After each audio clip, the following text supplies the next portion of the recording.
Assalamu alaikum wa rahmatullahi wa barakatuh. Peace be upon you all and welcome to the channel. In this video we will discuss threads. But before we begin, Bismillah ar-Rahman ar-Rahim, Alhamdulillahi Rabbil Alameen.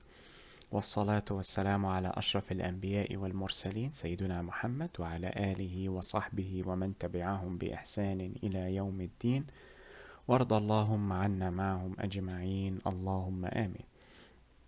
اللهم صل على محمد وعلى آل محمد كما صليت على إبراهيم وعلى آل إبراهيم وبارك على محمد وعلى آل محمد كما باركت على إبراهيم وعلى آل إبراهيم في العالمين إنك حميد مجيد.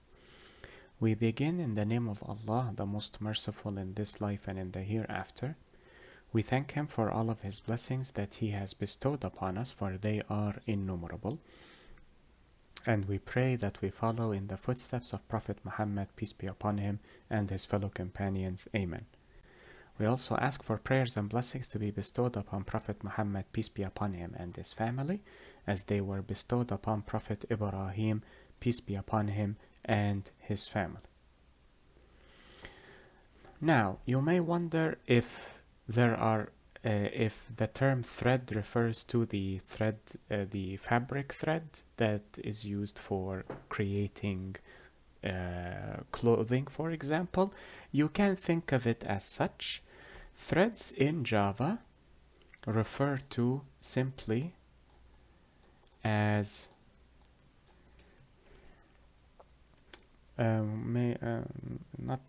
we will not call it program execution, we would call them execution paths.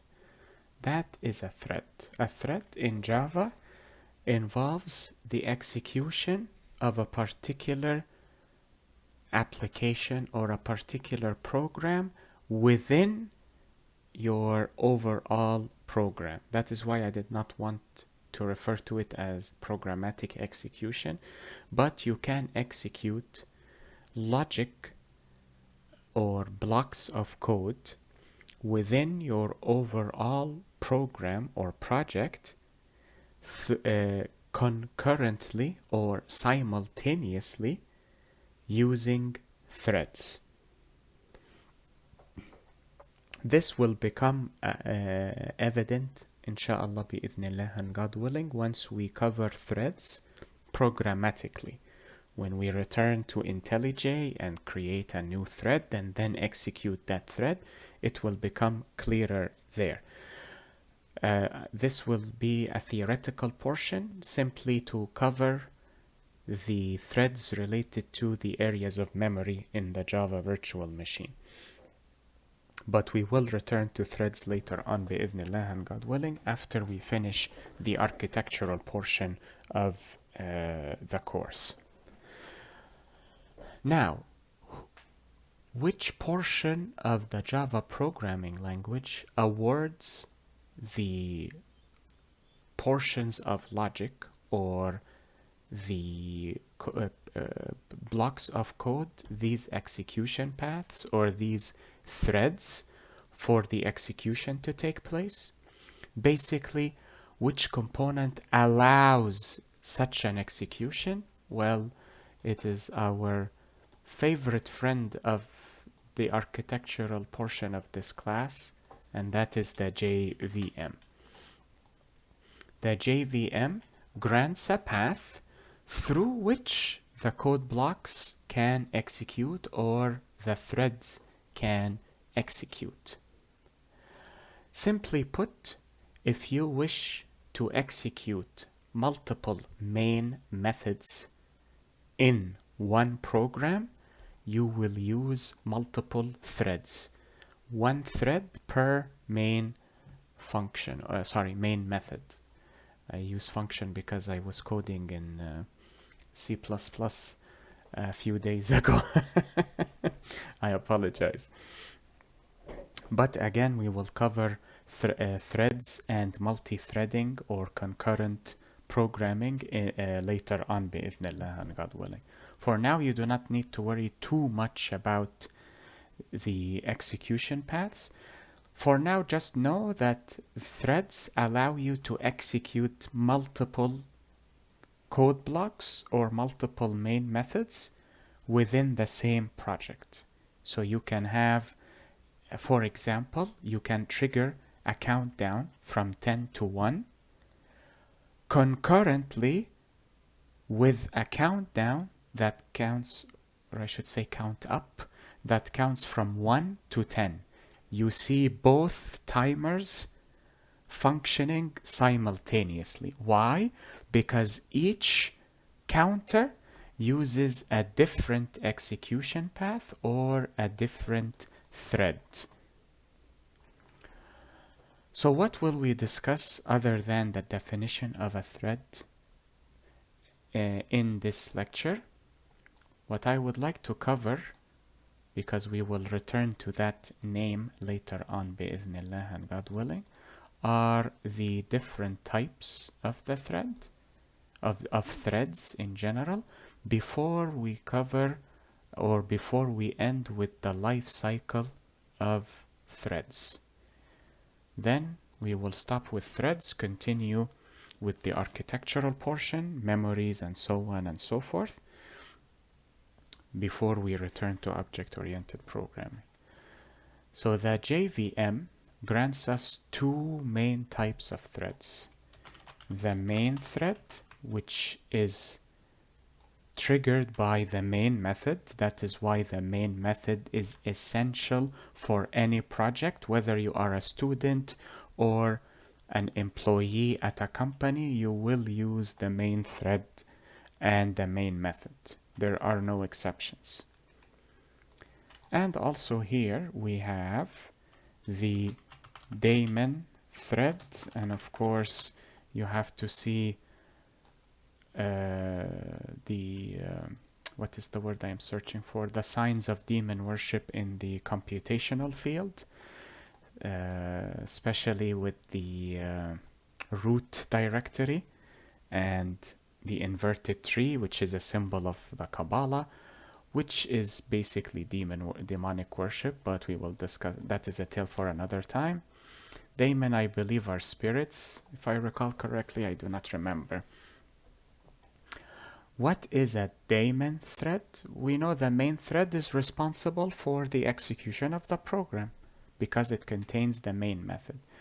The daemon thread is responsible for background tasks, such as what? We will come to that later on, but if you are too impatient to wait, an example of a daemon thread would be garbage collection. You are unaware of when it starts, nor do you control when it starts. You can manually start it, but it starts automatically without your input, and it starts in the background. So it does not affect, it does to a degree, but it is not ahead of the program. It is simply in the background. Whereas this one will be the main programmatic execution.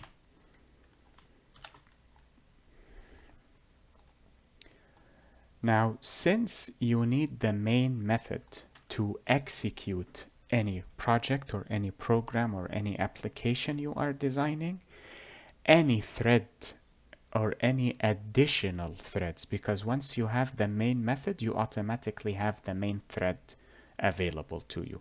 You can create additional threads, but since they are inexorably related to the main thread, these become known as child threads.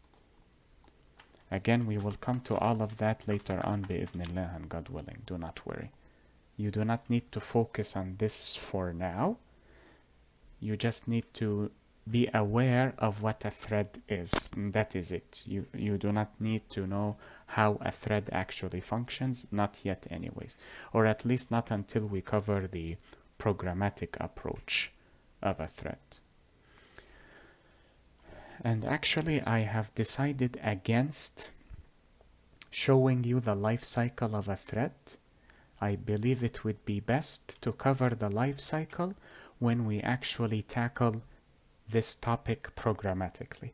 So I will end the lecture here.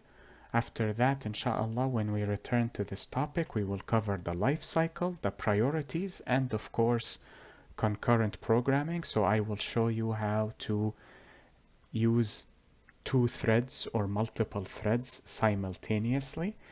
And we may cover multi-threading or proper multi-threading in the far future, bi'idhnillah, and God willing. We will see how we progress through this course. In the interim, I hope this lecture was helpful and beneficial to you all. Oh, before I forget, because the main thread is related to the main method, each main thread or each main method has its own stack memory and has its own PC register. Let me show you the diagrams. We will discuss stacks and PC registers later, but for now, know that each thread has its own exclusive stack area and PC register area. However, each thread does not have exclusivity within the heap area or the method area. Everything within all the threads is shared within the heap area and the method area. Whereas the stack area or the stack memory does grant exclusivity to every single thread, and the PC register also grants exclusivity to every single thread. So the information within thread 1 here, for example, within the stack, is invisible or unavailable to thread 2, and the same applies or the same circumstances can be applied to the PC register. However, the information contained from thread 1 in the heap area are available to the information from thread 2 and vice versa. The same applies to method area. I simply wanted to highlight that before we actually tackle memory in the upcoming lecture, bi'idhnillah and God willing. So in the next lecture, bi'idhnillah, we will cover the different types of memory that we have within the RAM or random access memory. Then we can discuss each one separately, what each one contains, and so on and so forth. I hope this lecture was helpful and beneficial to you all. Enjoy the rest of your day, everyone. Be safe, take care, and peace be upon you all. Wassalamu alaikum wa rahmatullahi wa barakatuh. اللهم صل على محمد وعلى آل محمد كما صليت على إبراهيم وعلى آل إبراهيم وبارك على محمد وعلى آل محمد كما باركت على إبراهيم وعلى آل إبراهيم في العالمين إنك حميد مجيد.